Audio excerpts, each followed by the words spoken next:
name is Justin Kluter, and I'm here today with Will Sloan. And you're listening to the Important Cinema Club. And today, we're talking about Max Ophuls, the director that was the master of the tracking shot. He's known for tracking shots. He's known for creating a beautiful and glamorous mise-en-scène with your elegant costumes and your elegant sets. He's known for telling stories from a woman's point of view, and he's known for weaving melodramatic tales that aim right for the heart. And you know what, Justin? All these things are true. Let me start with a quote, though, from an article by John Halliday featured in Richard Round's Cinema, A Critical Dictionary. When Max Ophuls died in a hospital in Hamburg in 1957 at the age of 55, the book beside the bed was Goethe's Faust. And just as Faust will probably remain beyond the reach of cinema, so the cinematic work of Max Ophuls will probably remain beyond the reach of words and verbal criticism forever. Good night, everybody. That's been the Important Cinema Club. Drat. And yet that entry in that book runs, 2,000 words? So clearly people have written things about him. In fact, it seems to me in my research that Ophuls is somebody who really united a lot of the big mid-century critics. You know, he was a great favorite of Andrew Sarris, great favorite of Pauline Kael. He's somebody who, when Andrew Sarris was popularizing the auteur theory, Max Ophuls became one of the central figures of that, because Ophuls is one of those directors who can take a script that could have been filmed by anyone. You know, Michael Curtiz could have filmed one of these scripts, and he imbues it with whole new layers of meaning through his visual style.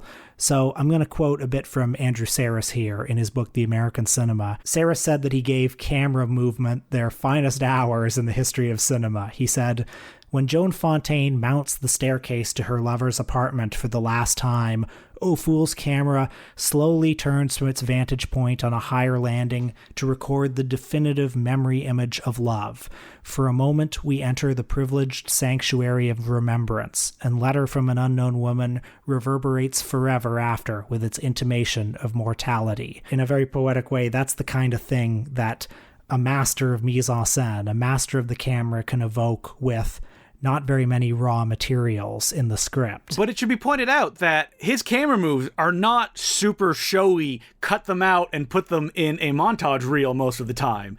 It's a cumulative effect of all of these long tracking shots that follow people through interiors that really makes him who he is. Yeah, and you know, visually, he is a maximalist, I think it's fair to say. He loves ornate and immaculately decorated spaces in a way that I can sometimes find a little overwhelming, if I'm being completely honest. I mean, you know, he loves these incredibly ornate palace rooms, basically. Yeah, he loves rich people. Yeah, he loves rich people. And it's like, there are some filmmakers, I often find myself drawn to filmmakers who are more reserved and want you to lean into the screen and find the emotion yourself. Whereas Ophuls really sweeps you along with these long tracking shots and these dense compositions. But his films are also about the kind of lack of love. His films are like about unrequited love. That's where he finds the drama in all of these stories that mostly feature women as the protagonists. And yeah, of his visual elegance, you know, Sarris also wrote something that I think is quite beautiful. He says, "If Ophuls seems inordinately devoted to Baroque opulence, his devotion was nevertheless strong-minded enough to contemplate an underlying human vanity tinged with sadness at its impending doom. The sensuous fabrics and surfaces of the Ophülsian world never completely obscure the grinning skeletons in the closet, and luxury never muffles tragedy." I mean, that's such beautiful writing, but it really conveys the fact that yes, the surfaces are so overwhelmingly beautiful, but there's a melancholy to these surfaces too. That's kind of at the core of his greatness. No one is happy in Max Ophuls cinema, and there's always misery right around the corner. I watched a documentary that was part of the Cineast of Our Times that was made in France, and they interviewed like his son, Marcel Ophuls, who went on to do a bunch of documentaries, and Marcel said like, my father didn't like to talk about what his movies were. He liked to talk about the surface features, but he almost seemed like, La Ronde is about going in circles. It's right there in the title, La Ronde.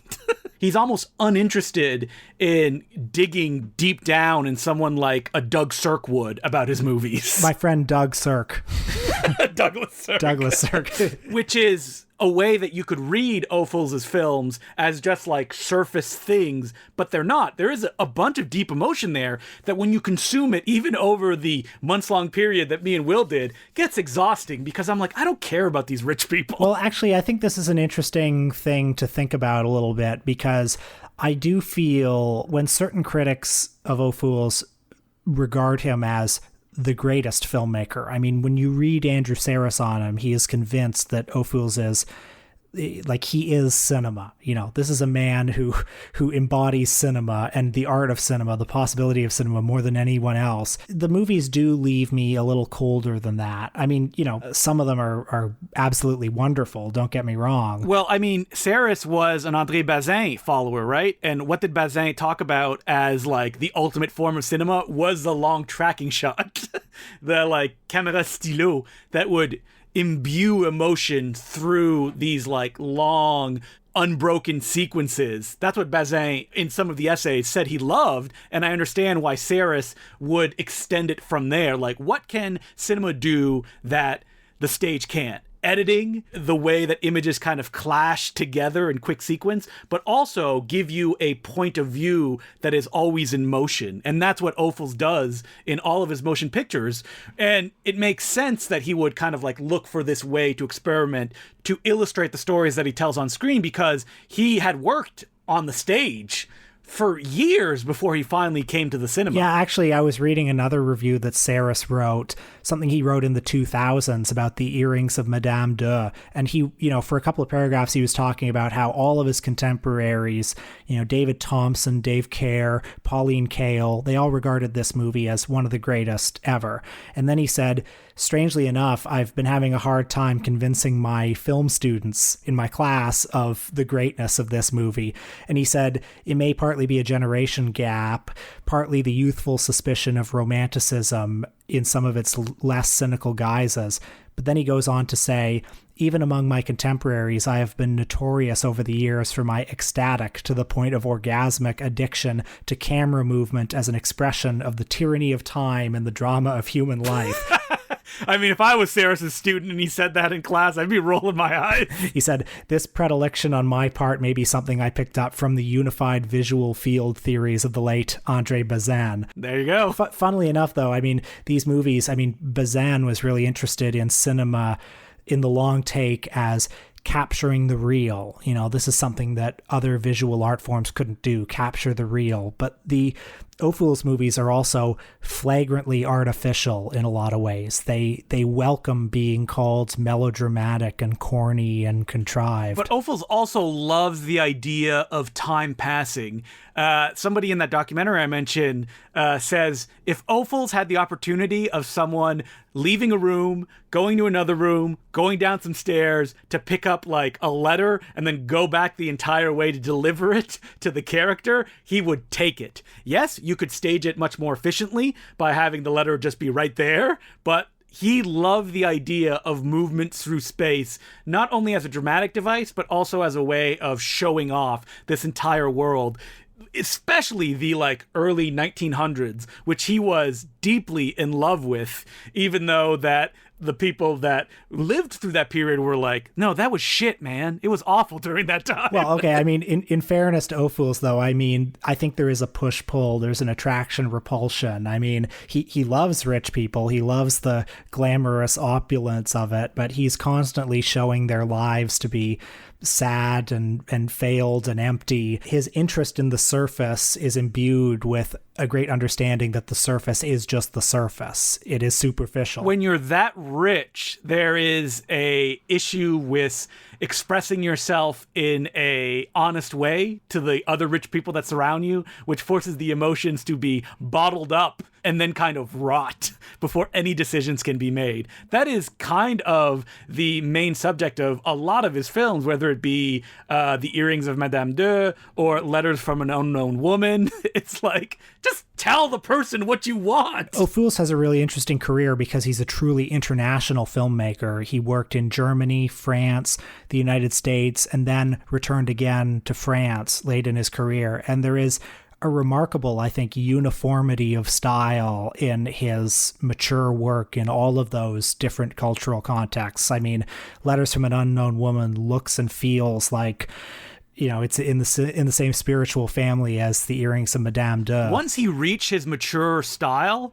that we talked about, you know, up to now, he didn't really move away from it. And any time that someone would give him a project that would be kind of, you know, to the side of it, he would still follow through with those long, luxurious camera moves. I mean, The Exile from 1947, which is like a Douglas Fairbanks Jr. swashbuckler, is fine, but the mix of Ophuls' like love of moving the camera elegantly through all of these scenarios does not mesh with the pulp kind of feel that a Douglas Fairbanks swordplay film needs. You mentioned Michael Curtiz, like, he was very good at that kind of stuff, while Max Ophuls feels a little bit lost in a picture like The Exile. Now, what do you think of The Reckless Moment? Because I think that's quite a good film. I think it's excellent, and I think that the kind of noir trappings of The Reckless Moment, which Ophuls tackled as well in Caught, are kind of perfect for his filmmaking style. And it's a little bit unfortunate that he didn't get to make more of those,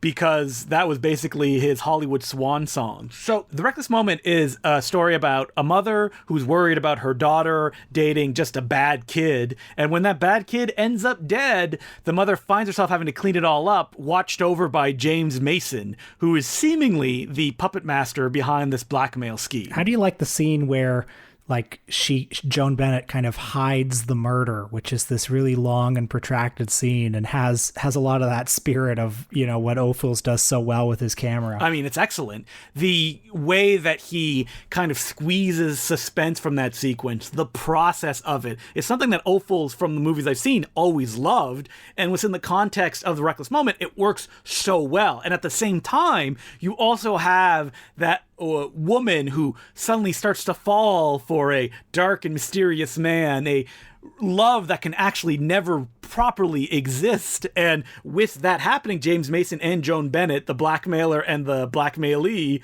having to kind of, you know, they respect each other, and at the same time there's this like suspense thing of, yes, but there's a murder that needs to be hidden as well, which works perfectly in sync with each other. It's incredible. I mean, that's a movie, it's a noir film in sort of an American middle class context, not a particularly glamorous context, but there's something about the spirit of it, something about the mood of it and the emotion of it that is not that far removed to me from, say, The Earrings of Madame de from 1953. I think like something like The Reckless Moment works for me so well is that even though Joan Bennett lives in like a giant sprawling house with her family, there's scenes of her like worrying about money, like she cannot pay this blackmailer no matter how she organizes her books. And I find that more sympathetic than, you know, in The Earrings of Madame de, the woman, the whole point of it is that all this material gain doesn't actually mean anything if you don't have the emotional satisfaction that you need in life.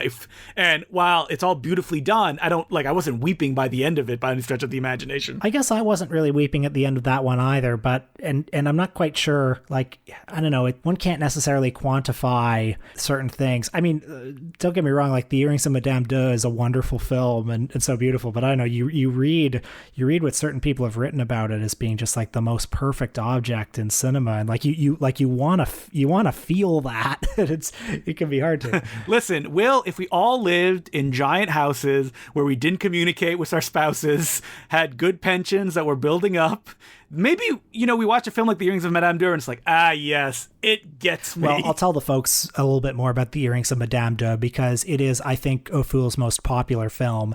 It's set in fin de siècle Venice. It follows a love quadrangle, I would say, between four people of, you know, in the upper echelon of society. The married couple at the center is a general, played by Charles Boyer, and his wife, played by Danielle Derrieux. Their marriage is comfortable and, it is implied, sexless. They live a very posh lifestyle, but Madame, the wife, has gone deeply into debt. So when she's looking for something to sell to raise some money, she chooses the earrings that her husband gave her as a wedding present. And the earrings are this catalyzing object for the various mistruths and the back and forth that happens between four characters. So she hatches a plan that she's going to tell her husband that she lost the earrings, but she's actually going to just sell them. But the jeweler that she sells them to happens to be the man that her husband originally bought them from. And he tells her husband the whole story. So the husband buys them back, gives them as a present to his mistress in Constantinople. No harm, no foul. Maybe a little bit of a private joke on his part too. But then the mistress also sells them because she needs to pay off some gambling debts. And she sells them to this baron played by no less than Vittorio De Sica. That's right, the famous director of Umberto D and Bicycle Thieves. He ends up meeting Madame, falling in love, gives her the earrings, and, soon enough untruths have accumulated for all these characters that everyone basically starts to understand what the truth is. I was very confused of why Vittorio De Sica's character suddenly turned against Madame so suddenly. He knew she was married. Yeah, that's interesting. Ophüls fans, write in and tell us why you think that was. This movie actually, this is a bit of a digression, but it kind of gave me an additional clue to unlocking Stanley Kubrick's Eyes Wide Shut, because that movie was based on a novel from turn of the century Vienna as well by Arthur Schnitzler, if I'm pronouncing that name correctly, apologies. And I understand from reading up on this movie that, in Vienna at that time, maybe in other countries at the time too, sexual affairs in high society were in some ways quite normalized. Everyone sort of did it. Yeah, as long as they don't become aware of it or it's too flagrant, it's fine. Yeah, and I can see how that would have informed Kubrick's project of examining that milieu in a more modern context, which has come to frown on that sort of thing. And The Earrings of Madame Deur builds like a lot of Ophüls films to like a tragedy at the end. Of like, these characters, mostly the men, can't come to terms with the emotions that they're dealing with. So the only way that they can express themselves is something that results in death. Leaving even the Madame of the title broken spiritually and even physically from all this turmoil that she's being put through. One of the things that's interesting and meaningful about the film, and this is why I think this movie is perhaps the best expression of Ophüls' project, the film of his that is such a full of overwhelmingly beautiful surfaces. And it's about these earrings that are constantly like, the earrings are a metaphor. The earrings are constantly accumulating meaning or losing meaning or whatever, depending on whatever context you put them in. And, here's this central character, this Madame, who has this incredibly posh lifestyle that's so beautiful, but it doesn't mean anything. Ultimately, all of these objects are pretty, but meaningless unless they have meaning, To quote a great man, Will Sloan, hey, let me be rich and then feel like that. I think I'd get away with it A-okay. Yes, I would like to try it out, folks. I would say, though, I'm sure that people would call me a dirty North American for saying that this is my favorite Ophüls films that I've seen, but Letter from an Unknown Woman I found more moving than The Earrings of Madame Deur in a way that I didn't expect from reading the synopsis about, like, a woman that has an affair with a man that she's deeply in love with, but when she sees that he's kind of forgotten her, she raises his child without telling him, and an entire lifetime passes. I do find it quite powerful as well, like all of the melancholy of the missed opportunity or the ships passing in the night quality of that story.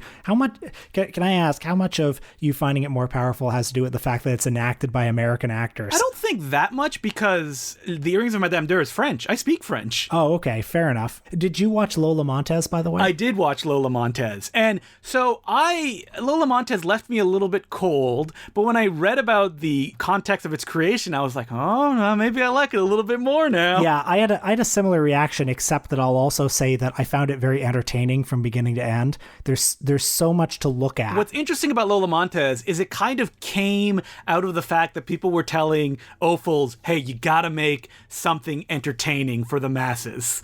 And so his reaction was like, fine, I'll do it. It'll be the biggest movie you've ever seen. screen. There's going to be parts that are going to be shot in CinemaScope color, and it will also be a kind of satire of the entertainment that they're demanding of him. So Lola Montez was a real historical personage. She was known as the most scandalous woman in the world. Her roster of lovers included Franz Liszt, the composer, as well as King Ludwig of Bavaria.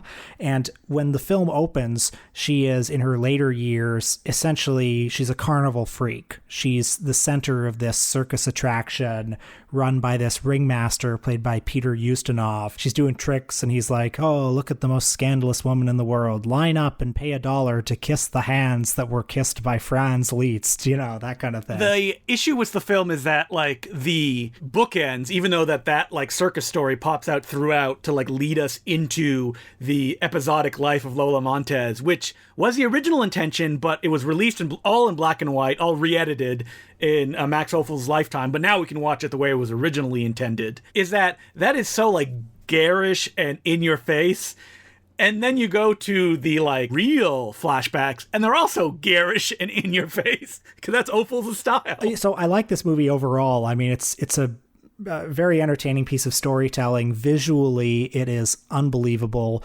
I think the central character is a problem. The central character is a cipher in this film. I know that there are certain critics who blame Martine Carroll, who plays Lola Montez, and this is a sort of classic situation of, like, she was a star name, and you had to have a star name to get the whopping $1.5 million budget to make this film. And it could be an argument that the fact that she was a star and is a little bit vapid was the whole point of Max Ophuls putting this together, but then there's no emotional, like, center to the film. It's so strange because he's so good in a lot of these movies of telling a story from a woman's point of view, getting into the central female character's head, and I don't feel like he gets into Lola Montez's head. It feels like it's all of these situations that kind of happen to her, and perhaps that's the intent, but it leaves me a bit cold. Yeah, you don't get any motivation in the sense of like, oh, I can see, whether it be societal structures or the way that she grew up while these decisions and these, dramatic events are happening. And yeah, by the end, like, I can see, like, on paper it makes sense where it ends up, but it doesn't have the punch I was hoping it was going to. Again, this was Ophuls doing this big, gigantic thing in an attempt to finally, silence the critics who want big, gigantic things from him. Unfortunately, it was also the last movie that he ever made. I think when a movie like this really works, you love the central character. I don't think you ever quite love Lola Montez, and I'm not quite sure why that is. I don't think even Ophuls fully understands why she's doing these things and sympathizes or has quite the same push-pull, attraction, repulsion with her life as he does certain other characters. I don't know. Maybe I'm talking out of my ass, but that's what I think it is. No, I agree. There isn't that emotional center that a story like this needs, especially when it's presented in a way which is, look at this circus. Isn't this wild? This woman. Isn't it surreal? And then you see the adventure she has, and you're like, yeah, those are pretty wild. So Max Ophuls, more than just tracking shots, will a new generation take up the mantle of loving the Max, and they'll be like jizzing all over? I was orgasmic in the way the camera moved and the emotions that were presented. You see, that's the kind of thing that Andrew Saris won't tell you. He'll only imply it, but he will not talk about ejaculate. Will a new generation? Yes, I think they will. First of all, I think Max Ophuls is probably like, I don't know, just judging by the fact that these movies are always seem to be popular on the Criterion Channel. Like, things come in and out of style. Certain kinds of emotional storytelling come in and out of style. I know that Paul Thomas Anderson helped make Ophuls accessible to a whole new generation by using him as an inspiration for Phantom Thread, and that helped lead to a sort of further resurgence of interest in Ophuls. I think there's always something there, and depending on your mood, depending on where you are in life, depending on the sort of things you're looking for, he's right there. I look forward to being rich, living in a giant empty mansion, myself empty of emotion, watching Max Ophuls films, tears streaming down my cheeks, being like, this guy gets me. Just need a few more Patreon subscribers. Yeah, that's right. Join us at patreon.com/. So, as per usual, you can send us letters at importantcinemaclubpodcast@gmail.com. And our first letter is from Tony Marshall. And he goes, "Hey, Justin and Will. The cinema I work at is soon getting The Souvenir Part 2, the sequel to a film I despise. I went in knowing it was by an acclaimed director whose work I had not seen and walked out going, I guess Britain doesn't deserve its own film industry." Oh boy, harsh words. Come on, it can't be that bad. I like The Souvenir. Only for it to win top awards at the film festival I attended and be acclaimed by film critics like David Sims, host of my second favorite and your rival podcast, Blank Check. Wait, do we have a rivalry with Blank Check? Yeah, you're right. You know what? We should. I'm starting it now. The rivalry begins now. Don't listen to our Elaine May episode. I don't want those kind of replies. Oh, holy shit. Our Elaine May episode is even worse than theirs, please. Do you feel insane when you see stuff you hate get praised? Do you have ways of justifying feeling dumber or out of touch? And is there a film you truly thought would be despised but was critical or awards darling? P.S. I was the guy who said Mark Cousins is just a fact in my city. He is literally just running around with his camera filming stuff for documentaries. This is what I hope for Justin one day, even though it means he'll be too famous to make the best film podcast anymore. I'll never be too famous for that. Will be funny to hear Will try and force others to talk about 70s porn.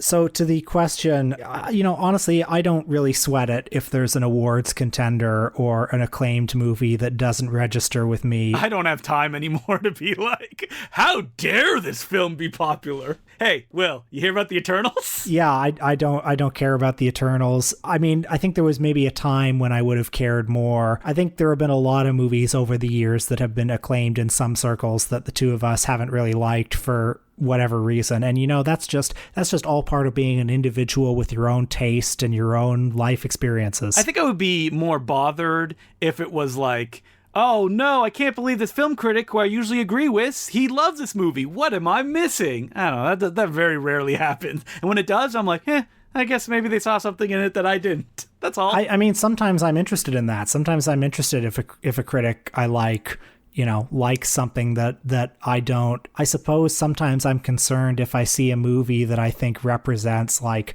things that are bad in society as a whole. Yeah, like Clint Eastwood's films, right? The world should be much more like Clint Eastwood's films, if you ask me, folks.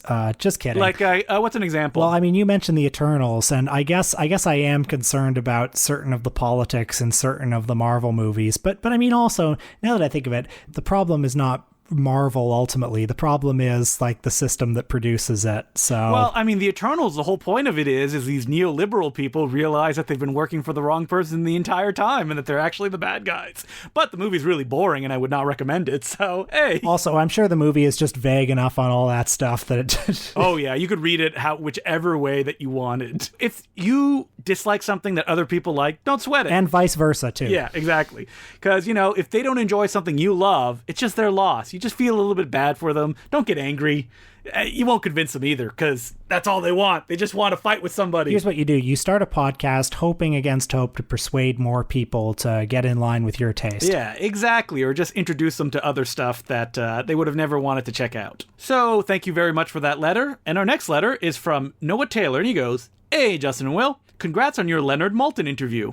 It was great to listen to right after hearing you praise his book on your previous episode. I was wondering if you had any opinions on any of the other movie guides. I myself was always loyal to Mick Martin and Marsha Porter's. Are you familiar with that one, Will?" Yes, I am. I used to have that guide. I used to read it a lot. I don't think I've ever...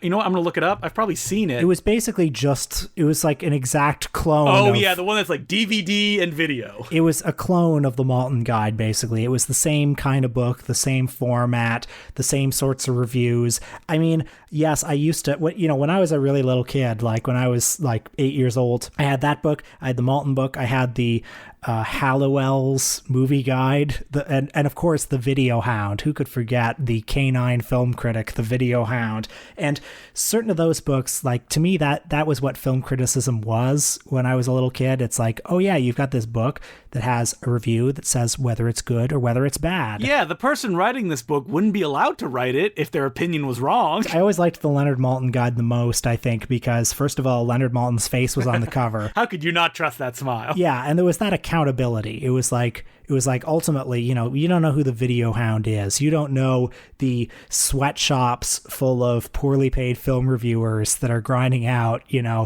20-word capsules the rate of like 50 a day for 10 cents an hour.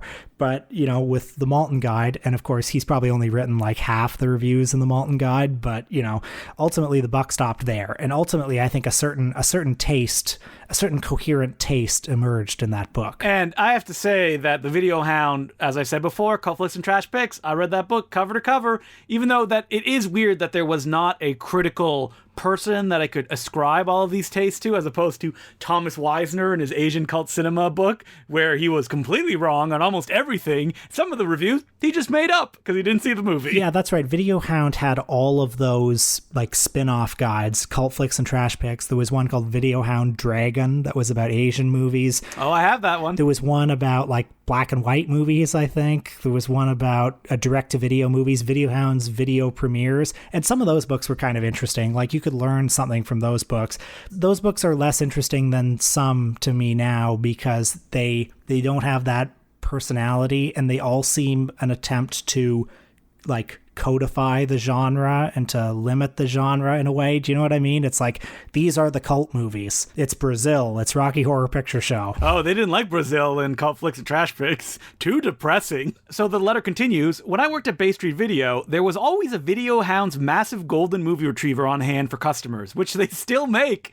I believe there were one or two others for a while as well.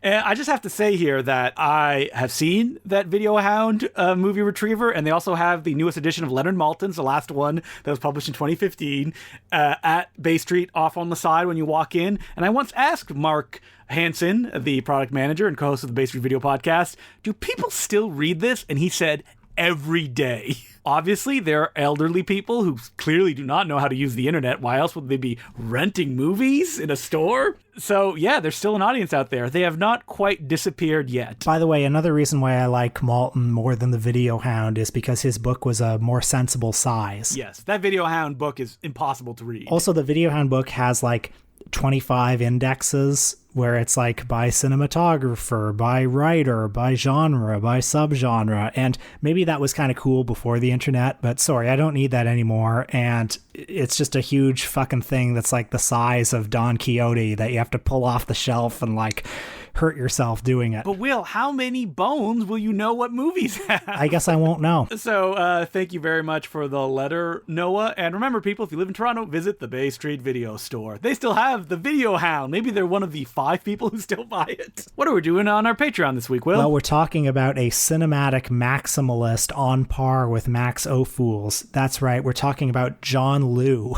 and his lost kung fu film, New York Ninja. Will sweated through that one. And yeah, we're talking about New York Ninja, recently released by Vinegar Syndrome and also put together by Vinegar Syndrome. Oh? That's right. This was a lost movie, a lost and uncompleted movie that was recently finished. New York Ninja. Is this the new Miami Connection, folks? Well, you'll have to listen to the Patreon episode at patreon.com/The Important Cinema Club to find out. Will, me going, oh? Made me think we gotta do a Tim Allen episode. We already did the Santa Claus.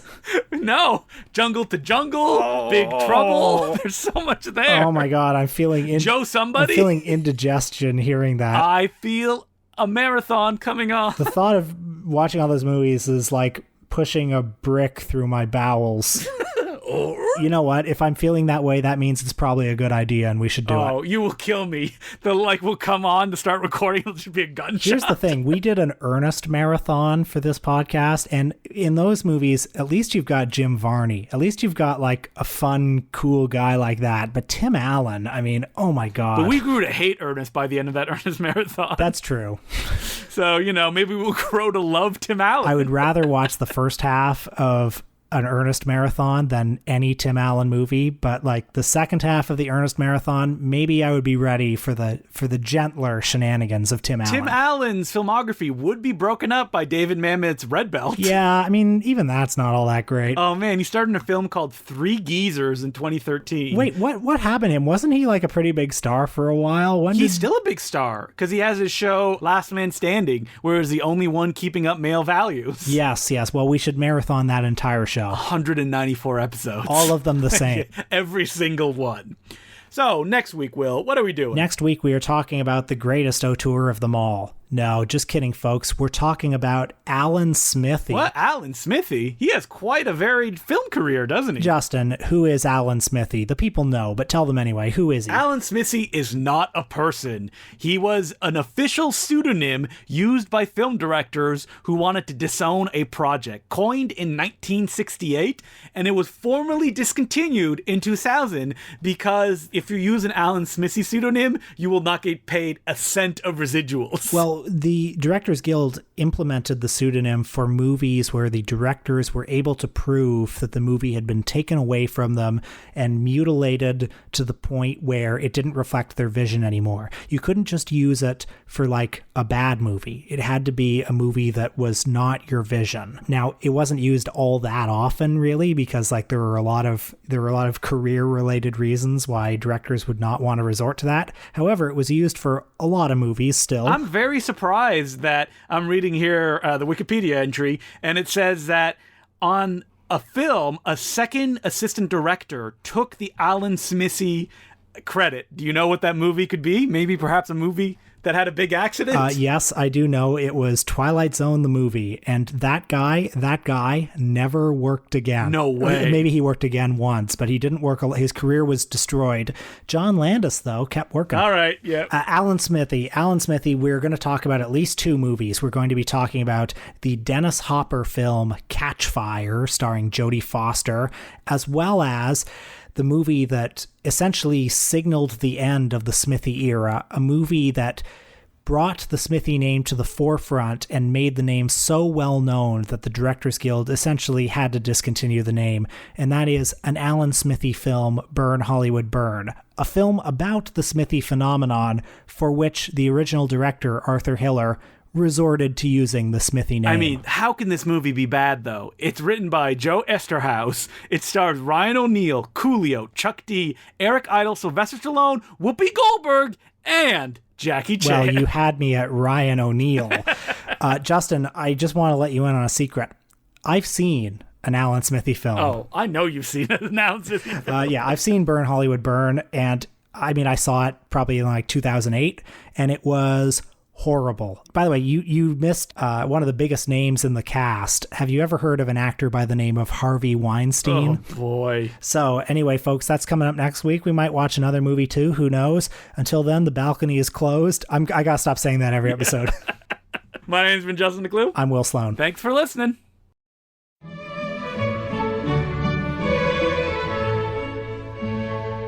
Ho, ho, ho. It's me, Santa Claus again.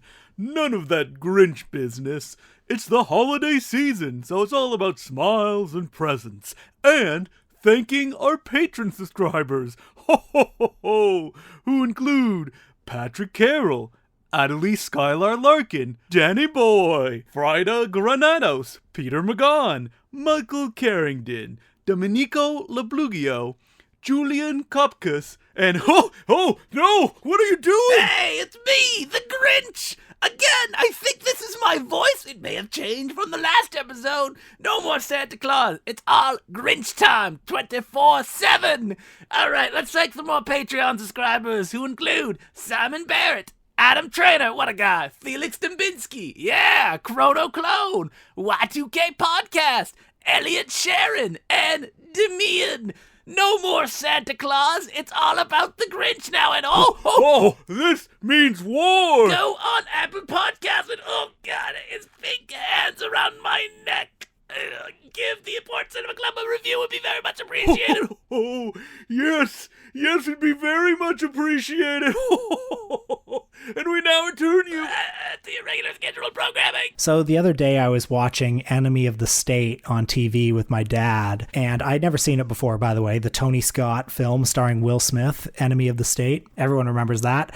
And we were watching it on AMC. Folks, I'm going to do just an old complaint, a complaint that is boring probably to most people. Too many commercials, right? That's exactly it. You know, it was actually an amazing thing. I was actually starting to enjoy it by the end because, you know, you get about 4 minutes a movie and then you get 4 minutes of commercial and then 4 minutes. Like, it was actually just about that proportion. Now, this is not the first experience I've had like that in recent months.